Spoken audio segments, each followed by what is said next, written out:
Жауынгер бату, жауласқан ағайын, Ұларбек Дәлейұлы.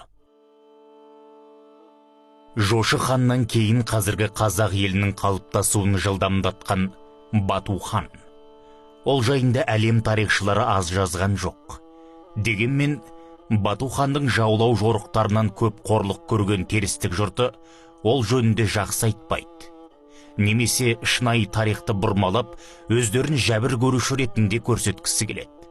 Біз бейбіт жатқан ел едік, соғыс құмар емес едік, ал шығыстан жөңкілген аттылар қамалдарыңызды талқандап, қалаларымызды өртеп кетті деседі. Әл-Қисса 1227 жылы ерте көктемде Жошы хан кенет қаза болды. Сартауыл Хорезмнің түгел түстігі батыс Алтайдан Хазар теңізіне дейінгі байтақ жошы ұлысы мұрагерсіз, хансыз қалып, тағы ен тұрды. Қысас соңы құпия өлімге ұласқандықтан, Жошы хан соңына өсиет қалдырып үлгермеген. Оның үстіне денсаулығы өте мықты, алпамсадай батыр, бір түмен темір қолмен тұтас тоғайлыны Байгөл бойын шарлап, ойрат қырғыз, қоры түмәт пен барғұтты, оған қоса қаншама түрік тайпаларын айналасы бір жылдың ішінде бағындырған. Түстіктегі Таңғұтты шауып, астанасы Жың-Шыңфоуды селге тоғытқан. Жебе, Сүбітай үшеу қағанат қолының алдын бастап, Түлкі суда Қытайдың 40 түмен қолын түгел жусатқан атақты жорықта шеп бұзған. Алтын елдің астанасы Жындуды өртеп, қырғыз тұмат бүлігін басқан. Сартауылды шауып, Сейхундария бойындағы қалаларды, Отырар мен Самарқанды алысқан Жошының өлім турасында мұрагер жайында еш дайындығы болмаған. Мезгілсіз қазадан кейін Орда Ежен, Бату, Шайбан үшеуі ұлыс күзетін Берке мен Жошының атақты батырлары, кешіктен сардарлары Бұқа, Құнан, Мүнгеуір нояндарға қалдырып, жұмақ мекен Ордос алқабына келеді. Бұл шақта ұлы қаған ежелгі жау, батыс шия Таңғұттарын бір жолата көсетіп, аяусыз шамындыға түстіріп жатқан. Тұңғыш ұлында одан туған немерелерін де жанындай жақсы көретін қаған үшеуін жорық ордасында қабылдайды да, мұрагерлік мәселесін былай шешеді. Қырат үстіне жібек баулы 3 орда тіктіреді. Бірі алтын босағалы, екіншісі күміс босағалы, үшіншісі болат босағалы. 3 орда алдында тосылып қалған үшеуіне кешіктен сардары, Бөрті ененің туған інісі Алшы Ноян арқылы бұйырған екен. Үлкен ұл Орда Ежен күміс босағалы үйге, Бату босағалы алтын үйге, Шайбан болат босағалы үйге түссін. Жошыдан қалған ұлысты осы дәреже бойынша қолдарын алсын.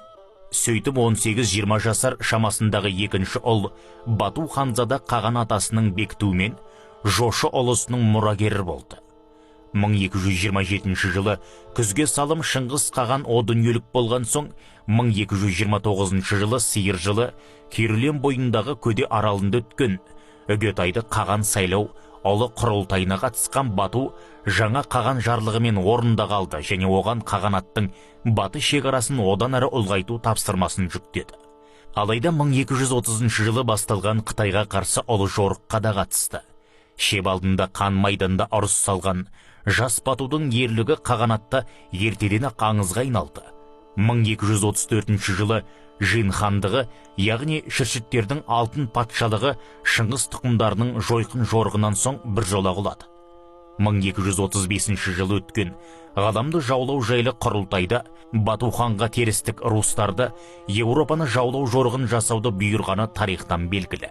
Ханзадалар жорығы аталған осынау ұлы шапқында көшпенділердің аса қуатты атты қолы ең күштілері Суздаль ұлы герцогтігі Владимир Новгород, Галисия Варения корольдігімен қамтыған 56 рус князьдіктерін тас талқан етті.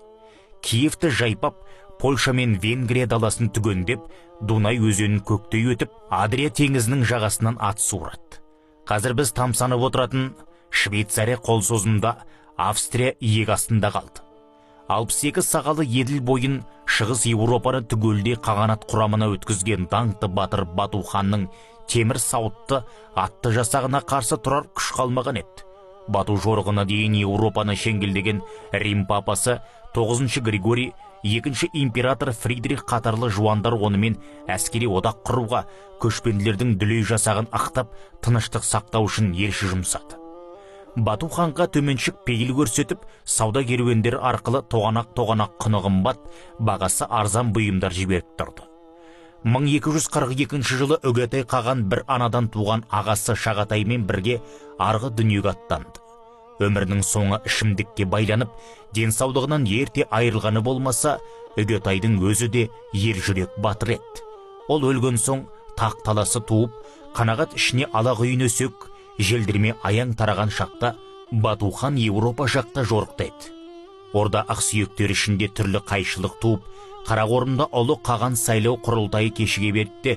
Тек 1246 жылы Үгетайдың тұңғыш ұлы Күйік ханзада қаған тағына жайғасқан еді. Оның Бату ханмен арақатынасы суық, жұлдыздары қарсы етін. Сол сәттен бастап жошы ұлысы Онан даласындағы ұлы қағанаттан іргесін аша бастады. Парасатты Бату хан өте ыңғайлы саясат жүргізіп, құрылтай сайын жасақ ертіп, тақымын қажап, орталыққа шапқылайтын еріксіз сапарын тоқтатты. Шақырулардың ешбірін қабылдамай, Дәшті Қыпшақ даласына жатып алған. Оған ерегеске барған Күйік қаған 1248 жылы ауыр қол бастап, жошы ұлысына шабуға аттанды. Жорық жолында кенет ауырған Күйік қаған да жұмбақ күйде қаза болды.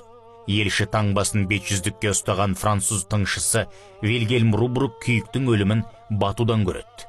Күллі қағанатты атағынан ат үркіп, жылаған бала уанатын даңқ пен беделге ие ер жүрек Бату хан ұлы қағанаттағы сайлауға өз ықпалын баса жүргізіп, 1251 жылы Шыңғыстың кенжесі Төленің ұлы Мөңкені таққа көтерді.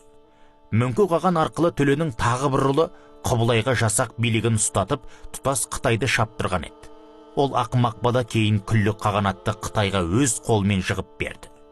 Тәтті шарап, шырын сөз, жібек мата, қылымсыған Қытай сұлулары қашанда қауіп болған. Ол бөлек әңгіме.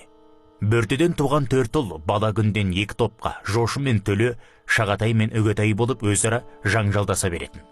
Соңы ұрпақтарының жұмбақ өлімдеріне, сырлы-ғырлы таластарына ұласып неше буын бой жалғасты.